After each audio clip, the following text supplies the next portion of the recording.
Okay. So as you can see from the title card from a few seconds, well, more like a few seconds ago, I guess. Uh, I'm going to be talking about the redemptive swan song that is Best Friends. And for those of you I mean, I'm not sure how many of you people out there know about The Room and know about Tommy Wiseau and Greg Sestero, but this is basically Greg's gift to Tommy because Tommy was feeling kind of down at the time of filming. Um, anyway, uh, so this movie was based off of a trip that Greg and Tommy took back in 2003. I wasn't able to find if this happened after The Room or at some point during The Room's production, but it was based on a trip, and funnily enough, much like how Greg thought Tommy was going to kill him at some point, Tommy ironically was feeling the same way about Greg, so I guess this was kind of after The Room, I suppose. But anyway, um, so this movie, there's a few major questions that people want to know about this movie. Is it better than The Room, and do both the actors give a better performance? Before I go over the plot, let me just say yes. Before I go into why they're better, let me talk about the plot. So the story is that Greg plays this homeless drifter, John Cortina, who really hasn't had a home since his parents died when he was a kid. So he's been kind of an aimless drifter moving from town to town.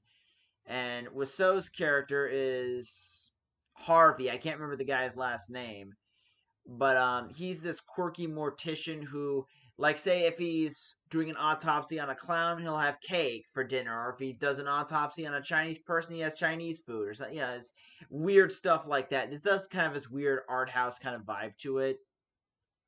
Anyway, so John takes up a job with Harvey, ends up stealing some money from Harvey and tries to use it as a ploy to make more money.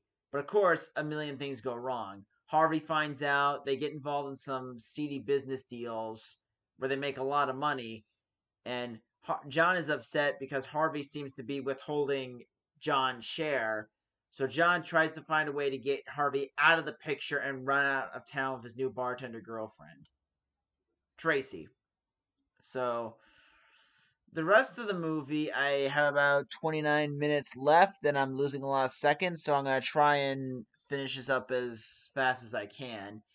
So, the first thing I want to say, this movie, for one thing, Tommy Wiseau didn't have as much to do with the creative process. It was done by different people.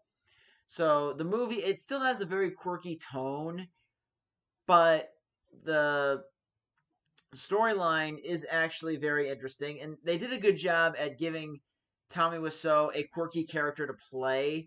Because even though Wiseau is not the best actor in the room, he's at his best when you give him these weird, shady characters to play. The reason why The Room failed so hard was because of the fact that people, Johnny was trying to portray himself as this good-looking everyman.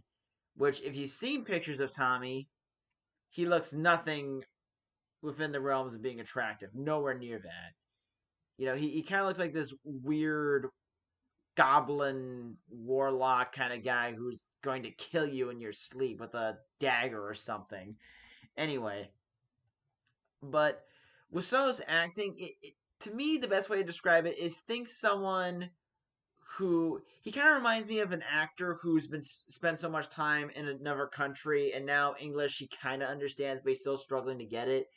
It's a better performance. It just ranges more on the bland but doing his best. It's not like The Room where he's, oh, hi, Greg. You're tearing me apart, Lisa. None of the weird acting that doesn't sync up with the delivery at all. So the actor, the director and the writer, they did a good job at trying to squeeze what little good of a performance they could get out of Tommy, even though it wasn't much. And as far as Greg Sestero, he kind of plays, to me, he's kind of a shadier version of Mark in this movie. Although he's a little more sympathetic and he's not as stupid. He's still kind of naive. It's always funny how Greg always ends up playing these characters that are not as intelligent as he is in real life. And even when you look at the real actor, he's nowhere near as naive and wide eyed as he is in The Disaster Artist, the movie.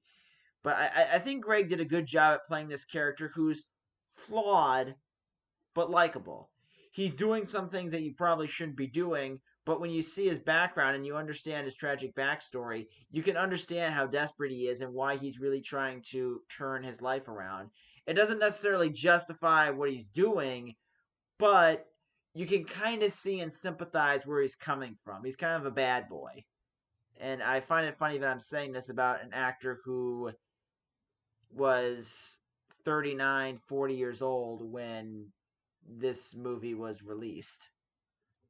So, if you're a fan of The Room, I would say you should really only watch this if you have seen The Room or you know about The Room or know about Disaster Artist. Because if you go into this movie without really knowing anything about the actors and their background leading up to this, it's not going to make much sense. You're probably going to enjoy it, but you're not going to understand the quirkiness as much. And it's a little more interesting when you have a preconceived idea of what these actors were like in their younger years. I mean, Greg was 25 when The Room came out, and Tommy was in his late 40s, but he looked like a dude who was in his 60s. Anyway, so I do like the camaraderie and the quirky relationship that John develops with Harvey. You can kind of tell that Harvey is kind of like the closest thing to a friend John has had in years. And yeah, I mean, once Tracy figures out that John is doing potentially illegal stuff, selling gold teeth from dead bodies, he does kind of break down and try to come clean and tell the truth. But yeah, I definitely I do think that this movie it's a little weird, but it's that kind of weird that qualifies for intelligent conversation, makes you ask a lot of questions, and it gets you excited to see part two. I'm not sure if part two was already greenlit before the first movie came out, but I'll see that movie soon enough, I hope, and I'll probably get to my thoughts about that. But all in all, really good movie. I can't really say it's great, but it's a vast improvement over the previous film these two starred in. So take that as you will, and do yourself a favor. Check this movie out if you've seen The Room. See ya.